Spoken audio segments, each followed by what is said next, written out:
tinggalkan benda-benda yang remeh-temeh. Macam selalu kita sebutlah, ni saya sebut sekali lagi, saya tak mau jenis tuduhan-tuduhan. Ni flat earth ni kan, bumi bulat ke bumi lepar kan?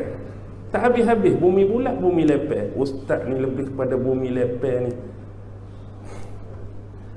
Saya tak penting pun bumi lepar ke bumi bulat, tuan-tuan. Yang lebih penting apa? Kan orang nak bergaduh hari ni kan, bumi kita bulat kan lepar. Saya dah jawab dengan penuh ketegasan. Bagi saya tak ada kepentingan pun bagi saya bumi ni bulat ke lepar. Kalau tuan-tuan rasa penting, kajilah. Sampai tuan-tuan ketemu hak mutlak. Oh, sebenarnya mutlak di sisi saya lepar. Saya pun kaji mutlak di sisi saya bulat. Isu dia duduk atas hak bulat, duduk hak lepar ke hak bulat. Kalau dua-dua bentuk ni, dua-dua tak semayang bang, apa makna? Duduk hak bulat pun tak semayang, duduk dalam hak lepar pun tak semayang, tapi bergaduh tu bumi bulat, bumi lepar, bumi bulat, bumi lepar. Dan saya sebut dah di hujung tu kan. Dan saya haraplah tidak adalah soalan daripada Munkar dan Nakir, Ustaz, bumi bulat ke lepar? Harap-harap soalan tu tak ada pada saya besok. Sebab bagi saya tak ada apa bagi saya pun. Hak saya duduk sekarang ni bulat ke dia, hak saya duduk sekarang ni lepar ke dia, biarlah. Yang penting apa yang Allah suruh kita buat semasa kita duduk sini, buatlah. Apa yang Allah suruh tinggallah. Ni bulat lepar dua-dua tak semayang. Sama macam orang duk bergaduh hak turun tu kan. Nak turun sujud tu, tangan dulu ke lutut dulu? Kita nak turun sujud, Allah sami Allahu liman hamidah. Nak turun tu dua lutut dulu ke dua tangan dulu? Dua lutut dulu ke dua tangan dulu? Dua-dua boleh sebenarnya, tak boleh bergaduh lah kan. Masalahnya dua-dua tu bergaduh. Hadis yang lebih kuat hak lutut dulu. Hak ni pula hak lebih boleh dipercayai rijalnya sikoh tak sikoh, hak tangan dulu. Dua-dua tu Nabi buat, lutut dulu pun Nabi buat, tangan pun. Jadi benda tu tak perlu bergaduh lah. Kadang-kadang benda tu ada keringanan pada orang mungkin. Macam orang tubuh besar, macam saya ring 18 punya perut kan. Kalau agak-agak jenis tubuh macam ni, senang lutut dulu ke tangan dulu? Orang tubuh besar, ada tangan dulu. Orang lain selesa lutut dulu. Tapi dua-dua tu Nabi buat, tak salah. Dia start kita boleh bergaduh bila ada orang turun, kepala dulu. Hak kepala dulu tu lah kalau nak bergaduh pun. Hak aku tahu tangan, lutut je. Hang ni kepala ni mau ikut mana ni? Mana hang punya hujah, mana bukti? Okey. Satu lagi yang lebih teruk, hak duk bergaduh lutut dengan tangan tu, apa dia? Hak lebih sadis. Tangan, lutut. Walhalnya dua-dua semayang pun tak. Hak lutut dulu pun tak semayang, hak ni dulu pun tak semayang. Cuma lebih dalil je. Semayang bang pun tak. Hak ni kita tak mau. Bergaduh yang tak mendatangkan apa-apa. Bergaduh cuma nak rasa kita betul, nak rasa kemenangan. Tapi kita carilah benda-benda yang boleh memantapkan akidah, memantapkan persaudaraan kita dengan sesuatu yang lebih besar, tuan-tuan. Sesuatu yang lebih besar. Ni bukan kerja seorang, ni kerja semua. Kerjasama kita semua. Sebab itulah kita datang ke masjid. Bila kita kata kita Islam dan beriman, apa sifat orang beriman? Mudah. Bila kita ingat sifat orang beriman ni, apa benda yang Allah bagi dan anugerah pada dia, dia nak benda yang sama Allah bagi pada saudara dia. Tu sifat orang yang beriman. Kalau tak ada sifat tu, ada masalah dengan iman dia. Contoh, hari ni, di masa ni Allah bagi anugerah pada saya kesihatan tubuh badan. Sebagai seorang yang beriman, saya nak juga sihat ni berlaku pada saudara saya yang, ya Allah, kamu bagi aku sihat, aku nak semua saudara Islam aku sihat macam kamu bagi aku sihat. Dia akan jadi selek pada iman, bermasalah pada iman bila kalau boleh geng ni sihat, belah-belah tu campak ke, polio ke, kanser ke, tu. Padahal saudara kita, itu bermasalah tu. Ya Allah, hari ni kamu bagi aku sedikit rezeki, kekayaan. Aku pun nak kalau boleh kekayaan yang sama kamu bagi kat saudaraku. Kamu bagi juga kat dia. Jangan bagi ada hak sedih, hak miskin, hak susah. Walaupun begitu resamnya alam, tapi kalau kita nak sebenarnya jiwa orang beriman, kalau dia kaya, saudara dia kaya. Kalau dia gembira, dia tak mau saudara dia sedih, gembirakanlah juga hati saudaraku yang lain. Kalau dia senang, senangkanlah juga saudara yang lain. Itu sifat orang yang beriman. Tapi kita ni kalau hari-hari nak cari masalah, hari-hari nak cari gaduh, hari-hari nak maki orang, hari-hari nak tiun orang, tuduh orang. Tuan-tuan tepuk dada tanya iman masing-masing lah. Dia bercakap tidak semudah amalan. Betul, semua orang boleh bercakap, tuan-tuan. Saya boleh bercakap, tuan-tuan boleh bercakap, tapi pelaksanaan sebenar amat-amat susah. Amat-amat susah. Sebab tu Nabi, kenapa dia dijadikan idola nombor satu? Sebab dia walk the talk. Perbuatan dia sama dengan perkataan dia. Kita belum tentu lagi perkataan kita sama dengan perbuatan kita. Sebab tu Nabi duduk tahap par excellence, kerana dia sentiasa menunjukkan kepribadian yang mulia. Dia suka menunjukkan kepribadian yang berkebajikan, kepribadian yang bermoral, kepribadian yang beretika di setiap masa dan saat. Kita kadang-kadang lain. Ada orang nampak ni sikit dah. Tak ada orang, belasah semua. Depan orang 3 jari je. Tak ada orang ni. Ada juga jenis macam tu. Contoh Nicaragua punya orang ni, bukan sini. Ada tak jenis macam tu? Saya sebut contoh ni, ada ke tak ada? Ada.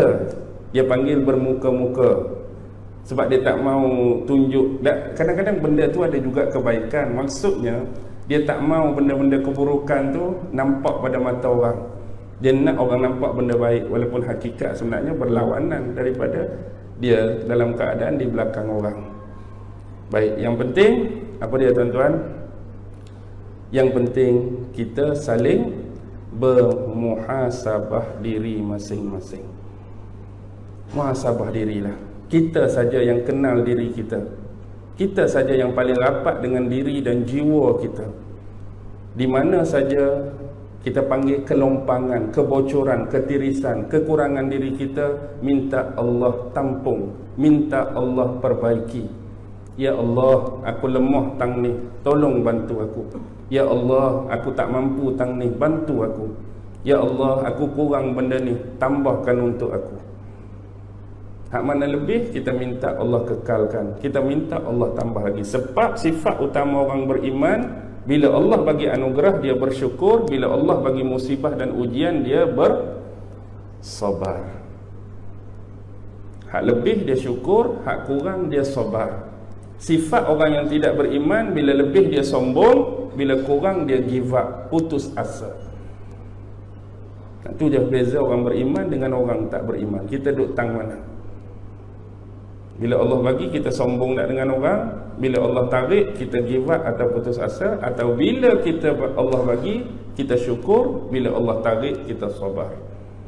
Itu tanya diri masing-masing. Tak perlu tuding jari kita pada orang lain. Muhasabahlah diri masing-masing, sama-sama beringat. Dan yang penting, Nabi informasikan kepada kita hadis-hadis akhir zaman untuk jadi keberhatian dan kewaspadaan pada kita, supaya kita menilik, supaya kita menilai benda-benda tu. Nabi sebut ni macam mana, Nabi sebut ni macam mana. Bukan apa, untuk kita ambil pendekatan, jangan bagi benda yang Nabi sebut tu berlaku pada kita. Boleh faham tak? Jangan bagi benda yang Nabi sebut berlaku pada kita. Sebab tu kita belajar eskatologi. Kita belajar eskatologi satu je. Bagaimana bentuk kematian yang kita nak hadap pada Allah. Bila berbicara mati, semua orang akan mati. Kafir mati, Muslim mati. Macam tadilah disaf tadi, gemuk mati, kurus mati, hitam mati, putih mati, tinggi mati, rendah mati, kaya mati, miskin mati. Persoalan paling besar, kita mati dalam keadaan mana bila menghadap Allah. Kembalikan kepada kisah Nabi-Nabi dan Rasul sebelum ini.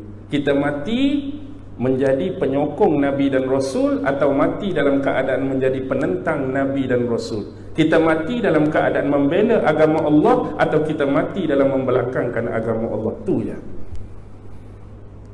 Informasi hadis akhir zaman ni nak suruh kita beringat.